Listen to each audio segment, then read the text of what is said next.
हरियाणा के रोहतक में हिमानी नरवाल जो कि कांग्रेस की सक्रिय कार्यकर्ता थी, उनकी डेड बॉडी बस स्टैंड के पास एक सूटकेस में बंद हाईवे के किनारे मिली, जिसके बाद पूरे इलाके में इस बात को लेकर सनसनी फैल गई है। लोग सकते में है कि आखिरकार ये हत्या की वारदात को किसने आखिरकार अंजाम दिया। पुलिस ने 5 टीमों का गठन किया है और जांच चल रही है, लेकिन 24 घंटे से ज्यादा बीतने का और अभी तक पुलिस के हाथ खाली है। अब परिजनों ने आरोप लगाते हुए कहा है कि जब तक आरोपियों की गिरफ्तारी नहीं होती तब तक वो दाह संस्कार नहीं करेंगे हिमानी नरवाल का। और उनके परिवार वाले जो कि अभी पीजीआई रोहतक पहुंचे हैं, वो साफ साफ कह रहे हैं कि कांग्रेस में वो सक्रिय कार्यकर्ता के तौर पर काम कर रही थी और कहीं ना कहीं उसकी जो राजनीतिक जो कार्य थे उनके वही वजह रही होगी कि उनकी ये हत्या हुई है।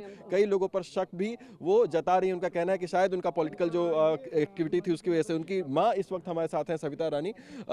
आपकी बेटी की हत्या के बारे में कब आपको जानकारी मिली? ये कल 3 बजे के आसपास, 3 साढ़े 3 के आसपास।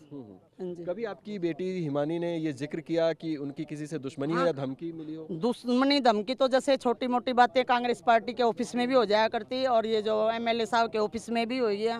ये तो मतलब इलेक्शन के दौरान भी हुई थी, इलेक्शन के बीच में भी हुई थी, तो वो तो मतलब होती रहती थी। लेकिन मैं अब मतलब इतनी पब्लिक के बीच में किसका नाम लूँ? आपको किसी का नाम उन्होंने बताया नहीं, मैं नाम नहीं बताया। बाकी कईयों ने रंजिश उसके साथ कर रखी थी। कांग्रेस के बड़े बड़े नेताओं से संपर्क थे उनके, राहुल गांधी के साथ भारत जोड़ो यात्रा में। हाँ, भारत जोड़ो यात्रा में वो बहुत बार मिल, 11 बार राहुल गांधी से मिल चुकी थी। वो कहाँ तक गई थी?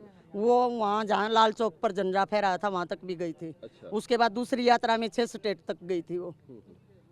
आपकी बेटी रोहतक में अकेले रहती थी? हाँ, अकेले रहती थी। अकेले पहले मेरी मम्मी रहती थी, मेरी मम्मी पैरालाइज हो गई, वो भाई के पास अब दिल्ली चली गई थी, तो इसलिए वो कभी मैं आ जाती, कभी वो हमारे पास आ जाती।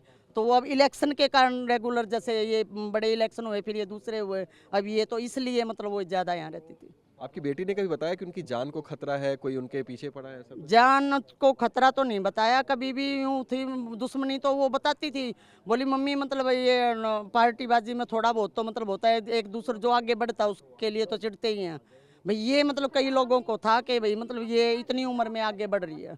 किसी से कोई करीबी रही हो उनकी?